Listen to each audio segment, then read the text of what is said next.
Back, guys. I'm just here doing my daily study with 7 Habits. So I'm going to walk you through some of the stuff that I'm learning. Um, Interestingly enough, I don't know how this happens because it should all be syncing together. But so whenever I get to the gym in the morning, I start by getting on the bike for about 30 minutes, and I'll do my study, whatever it is. So if I'm studying, I'll study my scriptures, or I'll study 7 Habits. Lately, I've been doing both for about 15 minutes each. And so I just mark it up on my iPad while I'm riding the bike. But it's not crossing the highlights over to my iBooks on my computer or books on my computer. So I'm going to be re-highlighting some stuff, which will be nice. But I wanted to talk today about the idea of living a principle-centered life in comparison to like other centers. We're just going to keep going in each section. And again, the study is for me to ingrain within myself the principles of the 7 Habits of highly effective people and living a principle-centered life. And in order to do that, it's as Covey suggests, it's best to study with the intent to teach. And so that's what I'm trying to do with this. So I'm going to be marking this up as we go, but we did a little review previously of the character ethic versus the personality ethic. And now we're going to be getting into like, what is a principle-centered paradigm? What does that actually mean? On the previous video, we discussed like the only way to truly actually change, to like enact quantum change in your life and to get the things that you truly want, is to see things differently. Because seeing, so how you see the world, leads to who you are as a person. Well, I guess who you are is manifests itself through how you see the world. That leads to your actions, and then your actions lead to your behaviors and outputs. And those outputs or the results that you're getting in whatever aspect of your life that you're looking at. All of the results you're getting in your life are based off of how you see the world, which dictates your actions. And most people want to focus on the discipline of things first, or the actions themselves.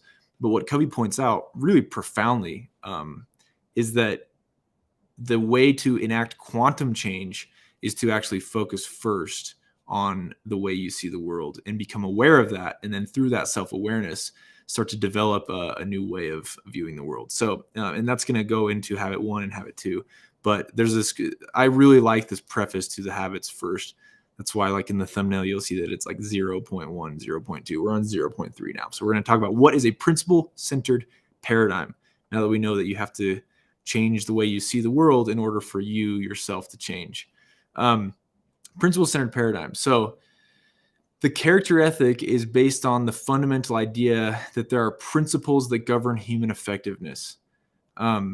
Natural laws in the human dimension that are just as real, just as unchanging, and unarguably there as laws such as gravity, like in the physical dimension. So we're operating under the assumption that for anything that I want in life, there are natural laws that govern the outcomes of those things. And so for the most meaningful things in our lives, the relationships that we have with people and how we operate within those relationships, and this applies to all things, businesses included. For a business itself to function properly, there are laws that govern business effectiveness of capital, and human effectiveness within the organization. And they're all the same natural laws. And Covey calls these principles, or true principles. He's gonna go into some examples of what they are. And these laws are just as real as gravity is. As much as I want to argue against the fact that it's not there, gravity will lead to my actual demise if I jump off a cliff, right? Without harnessing other laws of thermodynamics and aerodynamics in order to survive. An idea of the reality and the impact of these principles can be captured in another paradigm-shifting experience is told by Frank Koch in Proceedings, and where he talks about basically two battleships that are going after each other, and all they see is each other's lights. And the captain says, I'm a captain, change your course 20 degrees. And then the seaman who's in one of the ships says, hey, no, you change your course 20 degrees. By that time, the captain was furious. He spat out, send, I'm a battleship, change your course 20 degrees. Back came the flashing light, I'm a lighthouse. So we changed course. This is an idea of like perceptions, right? And how perceptions govern and change the way you act and behave. Covey says principles are like lighthouses. They are natural laws that cannot be broken. Later on, one of my favorite things that he says is we can only break ourselves against them. It's impossible to break the law. Oh, he says it right here. It's impossible to break the law. We can only break ourselves against the law. So this is harder to understand when you're thinking about like governing laws for like in the United States or in a country. It's a lot easier to think about when a law in terms of something like gravity or like Newton's laws of physics that are unarguable. The laws exist beyond my feelings about them, right? And so I can't break gravity. I can only break myself against the law of gravity or with it. Or so I can align myself with it, or I can break myself against it. And the extent to which I do that effectively, based on the things that I desire most, will govern the outcome, and will govern like my own health, right? Excuse me. Excuse me. While individuals may look at their own lives and interactions in terms of paradigms or maps emerging out of their experience and conditioning, these maps are not the territory. They're a subjective reality, only an attempt to describe the territory. We talked a little bit about this yesterday. The objective reality, or the territory itself, is composed of lighthouse-like principles that govern human growth and happiness. Natural laws that are woven into the fabric of every civilized society throughout history and comprise the roots of every family and institution that has endured and prospered. The degree to which our mental maps accurately describe the territory does not alter its existence. So a map being just a description of reality, right? A map only shows me what the territory looks like objectively. Subjectively, based off of hopefully those who have studied it, right? But the territory itself and my experience within it, well, the territory itself is objective reality. The degree to which our mental maps accurately describe the territory doesn't alter its existence, meaning like if I am convinced that the law of honesty does not actually work, that's a map within my own mind that I've built to suggest that for me it doesn't work. However, that doesn't change the fact that honesty is a true principle, that when aligned with the principle of honesty in every action and deed, you can create a reality that brings actual true happiness, and you're not creating a riff in the fabric of the fabric of the universe by lying, right? And again, I'm kind of trying to dissect these principles myself as I study them. So thanks for bearing with me. And I really don't even care if anyone's watching, because I'm just doing this for myself to like stay accountable. The principles I'm referring to are not esoteric or mysterious or even religious ideas. And I think a lot of people mistake Covey for saying, oh, these are just your religious ideas. While his beliefs are that they stem from God, these are not his.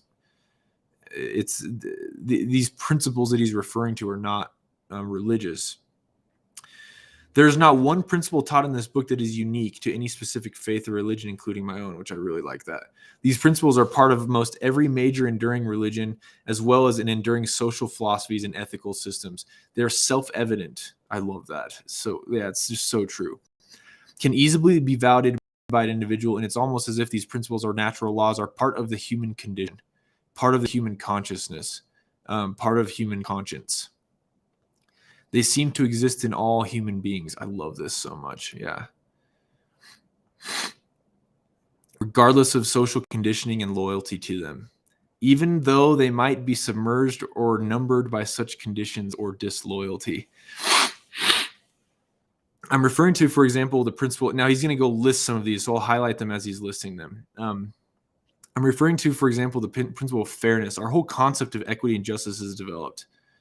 Little children, they seem to have this innate ability to know or feel that fairness is a true principle. Integrity and honesty, another one, right? That's another true principle that we cannot pretend that we live in a subjective or an objective reality where, subjective reality where there are some true principles that apply to me and others that don't. And that it's my truth and not anyone else's. That's unique to me. My perception of the truth is unique to me, but not my truth itself, right? They create the foundation of trust, which is essential to cooperation and long-term personal interpersonal growth. Human dignity is another true principle. So I think really what I like about and I'm going to list these. I like refreshing, just making sure that like I have like a list of attributes that I'm consistently trying to develop. And it's cool to, when I go back into these, to try to make sure that I align the attributes that I'm seeking to develop interpersonally, personally, for myself. It's cool to try to view them through like this lens of like, are the attributes I'm trying to adopt and align myself with, are they in alignment with true principles, or are they true principles themselves? I think that this is my opinion, and like to get a little bit religious here, or at least to wax psychological in religious study. I think that is one of the reasons why, like almost metaphorically speaking, Jesus Christ is described as the way or the light or truth. He's the truth, right?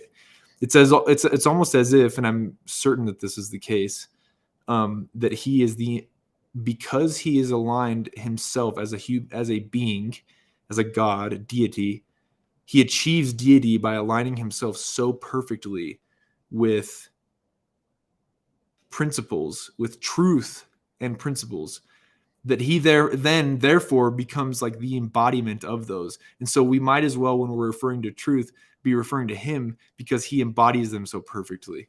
That's like a really fascinating way to think about that God, I believe, and in my faith, I believe that God is a being of flesh and bone, and that might be a controversial thing, but that's my belief.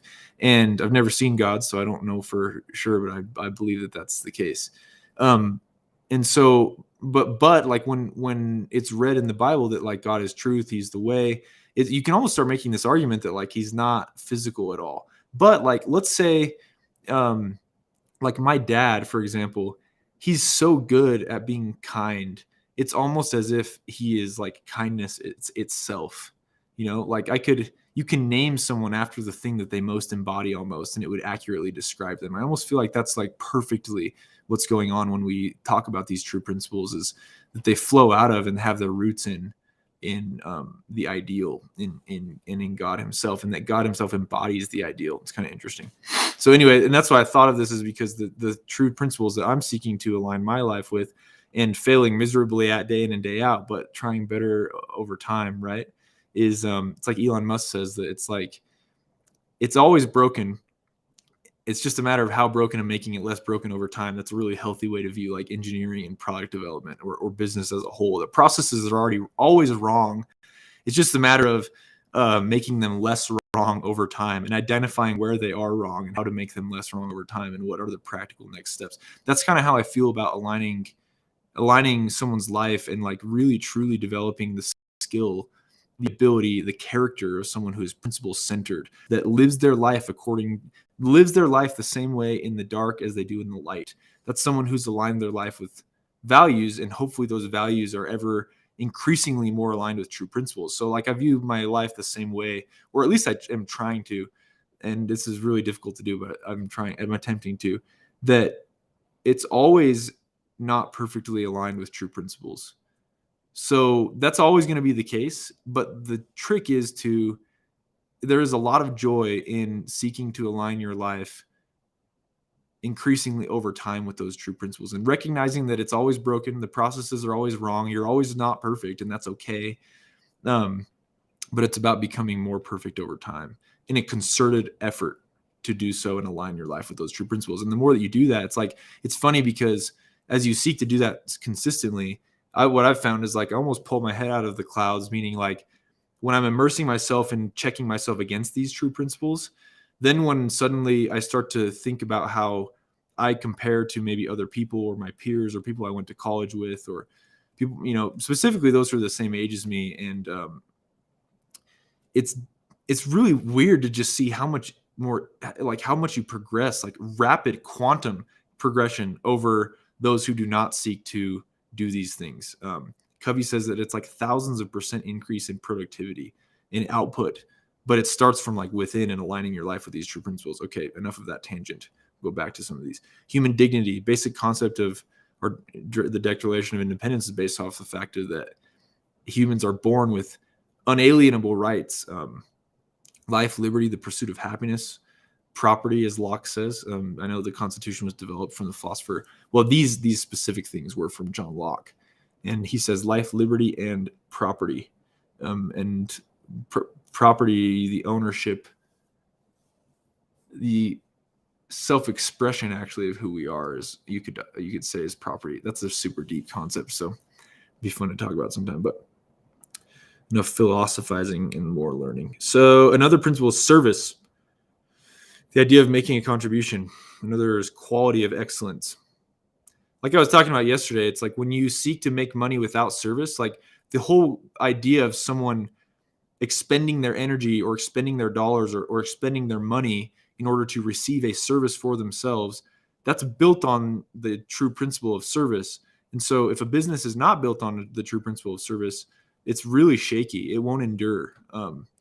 And I think that's one of the things that Covey's saying here is like, if you want to build a life or a family or a business so that it endures, align it with true principles, align it with actual contribution and service, quality of excellence. I really like that one. The principle of potential, universal truth, right? The idea that we are embryonic and can grow and develop and release more and more potential, develop more and more talents. Related to this true principle of potential is the principle of growth, the process of realizing potential and developing talents with the accompanying need for principles such as patience, another true principle, nurturance, and encouragement. Again, these are principles that can enter human relationships or human interaction, right? Principles are not practices. Practices are specific activity or action. A practice that works in one circumstance will not necessarily work in another. So like these principles are more of a framework, right? As parents who've tried to raise a second child exactly like they did the first one can attest, I hear that's true all the time, that the kids are nothing alike. And so really, in order to have a framework to be an effective parent, you have to have a framework of true principles that can govern all of your interactions. While practices are situationally specific, principles are deep, fundamental truths that have universal application. They apply to individuals, to marriages, to families, to private, public organizations of every kind. And like Covey's work was highly acclaimed for the results that they would get businesses when they would consult with him. But looking into that more fully, it's like no wonder, because if you just align an organization, a company, with the true principles from which really high quality interpersonal relationships and human governance, from which those things stem, like these ones that I've highlighted here, if you align a company with those things, then it is a recipe for massive success, right? So we'll go a little bit further here. Let's see. When these truths are internalized into habits, they empower people to create a wide variety of practices to deal with different situations, which is so cool. I mean, like when you can become habitually a proactive person, or habitually the type of person who always begins the things they do with the end in mind, right? Or instead of being reactive, habitually the type of person that puts first things first and can act them out. And then habitually the type of person who thinks win-win, who is always doing what's in other people's best interest in order to accomplish their minds as well. Who is good at listening and seeking to understand, and then really, really good at being understood afterward when we put on other people's paradigms. And is really good at synergizing with others. Like that is the way to win at anything. But more importantly, and including winning at happiness, that is the way to be happy and live a fulfilling life. When these truths are internalized into habits, but what I was getting at with that is like, it's not just about recognizing them, although that's the first step. It's not just about recognizing what the true principles are and where your life misaligns with them.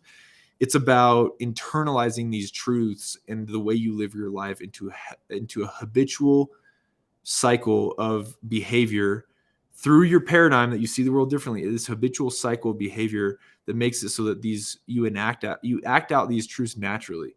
It's someone who's used to lying or exaggerating all the time, gaining the talent and the habit of being habitual about telling the truth and making their words as accurate as possible to reality. You know, They empowered people to create wide variety of practices and deal with different situations. Principles are not values. A gang of thieves, I love this idea. A gang of thieves can share values, but they are in violation of the fundamental principles we're talking about. Principles are the territory. They're things as they really are. When we value correct principles, we have truth, a knowledge of things as they are. What's really interesting is like if you look at, there's a lot of different schools of thought on depression, but if you look at depression as a whole, it's the commonality of all the schools of thought, at least more recently, is that depression occurs when our maps, the way our mind is conditioned to see the world, and the world itself, the reality that we encounter in it, misalign. So when I perceive that people in authority are just bad actors who have it out to get me all the time, when in reality, like the actual truth, so that's my map, is that people in authority are here to hurt me, right? Or people, or employees are just pawns in my scheme because it only really matters what I get. If I view that as the map, as the way I see the world, even though the things that I seek, profit, happiness, goodness, those things are not governed on viewing people as pawns or on viewing authority as someone that's out to get you. When I behave according to the way I view the world, then I'm going to get really frustrated and ultimately really depressed over time, because I'm going to see that in my life it won't get me the actual results that I want, because I'm not aligning the way I view the world with true principles. And so I'm constantly going to be behaving in a way that's adverse or against the things that actually bring the things I want, which is happiness, right? So the more, I think, and what Covey talks about here is like the more we can align our view of the world with the way the world really is, or our view of the world with the natural laws that govern effective interpersonal relationships, and effective meaning, life meaning, that's actually how you experience happiness in a way that's like really profound, really, really fascinating. Man, this is so cool. And like, I genuinely think that like where the world is at right now is just craving these types of ideas. And my whole work is built off of applying these principles. And I just wish that I could go like infiltrate all of my employees and teams' brains and make them see the world in this way, that like if you just have patience, if you always play the long game, if you always seek to provide value and serve others, if you seek to like recognize people's potential and treat them accordingly, if you seek to like have patience and work through encouragement and recognize that growth is necessary and value honesty, all of these things that are basic, they're self-evident. Like to the extent that you can do those things, seek for those things, and align your work with that in a way that makes it habitual over time, which is exactly what I feel like I do. I like almost put people through a boot camp where how they're spit out at the end of that boot camp is basically how they're going to be for a long, long time. And if you can help them value true principles in this stuff while they're working, like that is the most important thing you can do. And oddly enough, or not oddly enough, obviously enough, it leads to massive, massive financial success as well, because the laws that govern the distribution of human capital and financial capital, the laws that govern the distribution of financial capital, so how people spend the money that they earn that reflects the energy that they are outputting to get that money, how people spend money, and the things that people will choose to purchase are also governed by these principles of service, of honesty, of respect, of loyalty. So if you can seek to like live in that way, you'll just make way more money than if you were only focused on making money. Which is like really fascinating idea, right? Yeah, this is mind-blowing stuff here. Yeah, it's just so simple and self-evident. I'd love to have a conversation with Jordan Peterson on some of these things. It's like really, really fascinating. Principles are guidelines for human conduct that are proven to have enduring, permanent value. They're fundamental. They're essentially unarguable because they're self-evident. I only have a couple more on this, and I want to get into the next thing. One way to quickly grasp the self-evident nature of principles is to simply consider the absurdity of attempting to live an effective life based on their opposites. So If you want to know how true a true principle is, imagine living a life based on the opposite of it. I doubt that anyone would seriously consider unfairness, deceit, baseness, uselessness, mediocrity, or degeneration to be a solid foundation of lasting happiness and success. Yeah, it's so fascinating. Although people may argue about how these principles are defined or manifested or achieved, there seems to be an innate consciousness and awareness that they exist, which is so true. The more closely our maps or paradigms are aligned with the true principles or natural laws, the more accurate and functional they will be. Correct maps will infinitely impact our personal and interpersonal effectiveness far more than any amount of effort expended on changing our attitudes or behaviors. Gosh dang it, that's so good. So good. There's a couple more things that I want to get to, and I'm going to finish up.